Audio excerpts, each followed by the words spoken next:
Hi there! Birthday ko nga pala, kaya welcome to our kain serye! At dahil nga hanggang ngayon nire-renovate pa rin yung bahay namin, so dito na kami celebrate ang aking birthday. Kaunting salo-salo lang naman with my bisita. So, eto pala yung aking mga bisita. Ayan, yung mga gumagawa dito sa bahay. So, eto lang yung mga pinakain ko sa kanila. Yung lumpiang Shanghai.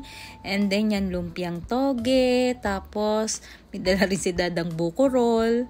And yung sinukmani or yung biko. And then, umorder siya ng pork caldereta. And then, etong donut! At hindi mo wala ang pansit for long life. And then, pagkatapos nga ng working hours nila, dumiretso na kami sa Manila para mag-celebrate din ako ng birthday. Kasama yung anak namin. So, ayan yung pa-birthday niya sa akin. Sabi niya, bumili daw siya sa McDonald's kasi baka daw wala akong handa. So, para daw may kakainin kami, ayan, bumili siya ng chicken and fries. So, ayan daw yung aking magiging handa. May natatago din naman palang thoughtfulness tong anak namin. And then, ayan, sabi namin, sige, kumain na lang tayo dito. Kasi nga, malapit na magsara yung mga resto. So, wala kaming maparkingan. So, sabi ko, wala na masyadong bukas na resto. So, nung hinanap namin yung mga dati naming kinainan, ayan, may nakita kami kasi hanggang 10 PM pa sila bukas. Ayan, buti na lang mayroon pang slot for parking yung resto. So, ayan, dito pala kami kakain sa Esmeralda Kitchens. Dahil nga biglaan yung aming pagpunta dito, ayan, waiting pa kami. And then sabi ni Dada, bibidyohan daw niya kami. Sabi ko, wait lang, magli-lipstick muna ako para hindi ako mukhang maputla. Pero biglang dumating na yung staff, sabi may table na daw kami. So, ayan na, umorder na kami kung ano yung aming kakainin. So, yung in-order namin dito, yung hindi namin na-order pa before. So, ayan, and then itong si Dada, bumili muna siya ng cake. Kasi nga naman, birthday. So, ayan, syempre, magpapapicture muna ako. Ayan. At syempre, ayan pa. And then, sabi ko, sige, isa pa. And then, maya-maya dumating na tong order ng anak namin, tong tamarind calamansi shake. So, ayan. And then, itong Esmeralda salad. So, and yung kanilang dinamita pops. So, ang sarap nito. Para siyang ang lumpiang Shanghai with a twist. And then, itong aligi spaghetti. And, syempre, yung pork sisig na paborito nung anak namin. And then, itong buro. So, ito na lahat yung aming order. At dahil complete na nga sila, syempre, hindi namin makakalimutan ang family picture. So, ayan. And then, simulan na kaming kumain.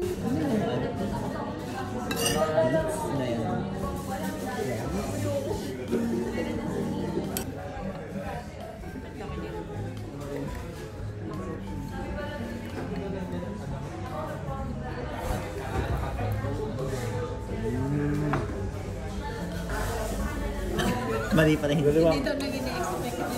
Gamitin mo kasi ng yung pork. Lagyan mo ng...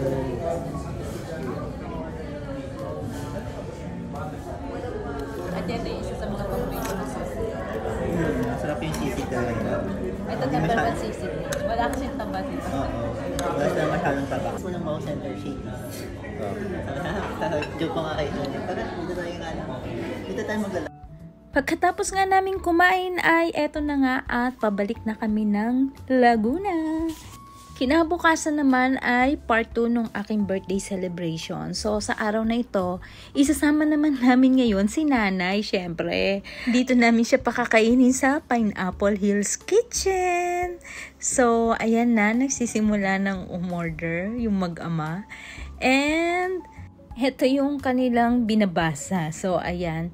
So, sabi namin, di na kami o-order ng marami kasi mahihina na kaming kumain. Paulit-ulit lang kaming kumain, pero mahihina kaming kumain. At habang hinihintay nga namin yung aming order, so, umikot-ikot muna kami sa paligid nung resto. So, ayan. Siyempre, para makapag-picture-picture din naman si Nanay. So, ayan, and then after nga naming makaikot, sabi namin balik na kami kasi baka luto na yung aming in-order. Pagbalik nga namin, ayan, nakahanda na yung complimentary tea nila.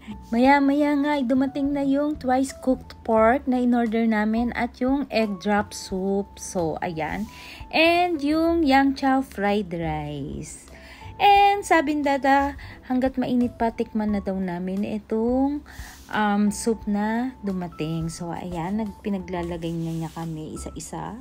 Maya-maya nga, dumating na yung birthday noodles na in-order namin. And then, yung Pineapple Hills fried rice. Ayan.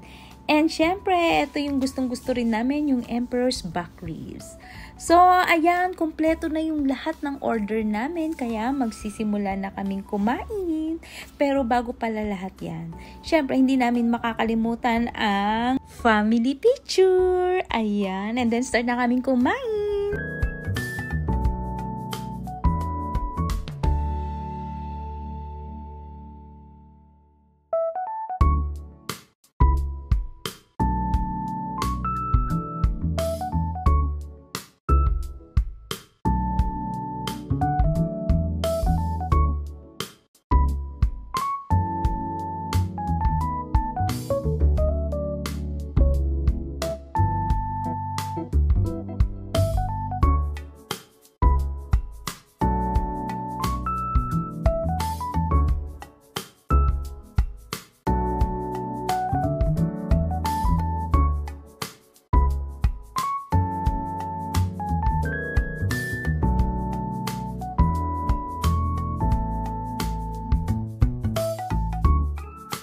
Pagkatapos nga namin kumain ay lumipat naman kami sa isang cafe at dinala namin si nanay dito kasi ito yung aming all-time favorite cafe, ang Falling Beaker. Ayan. So medyo puno na dun sa loob kaya dito na kami pupunta sa extension side nila. So ayan na. And then si Dada mag-start na siyang umorder. And habang hinihintay namin yung aming order, ayan, naghanap muna ng mapaglilibangan itong mag-amang ito. So, ayan, naglaro muna sila habang wala pa yung aming order. And maya-maya nga, isa-isa na nagdatingan yung aming in-order. Ayan, and ito yung order ni nanay. Ayan, yung matcha with the strawberry. And then, ito yung sa akin, salted caramel. And dumating na din yung order naming gochujang cookies. And, ayan na. Start na kaming kumain. And then, ayan si nanay, tinitingnan niya ano daw yung mga nakalutang doon sa baso niya. Kasi nga, meron doong edible dried flowers. So, ayan, nakita naman ni nanay itong isa naming order. So, sabi niya, gagamitan daw niya ng fork. Kaso, pasaway. So, ayan, sabi niya, hindi ako mag-a-adjust. Kaya, kakamayin na lang kita. So, ayan. And then, sabi niya, parang maanghang.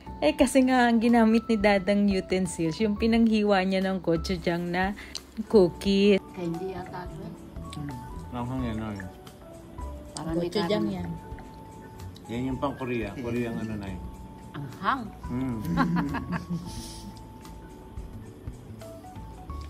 Ano sa lalamunan eh. Gumuguhit na na eh. At ikaw, hindi mo lalagyan ng ano to. Syrup. So, ayan. At dito na magtatapos ang aking birthday celebration for the day. Kaya hanggang sa muli. Bye-bye!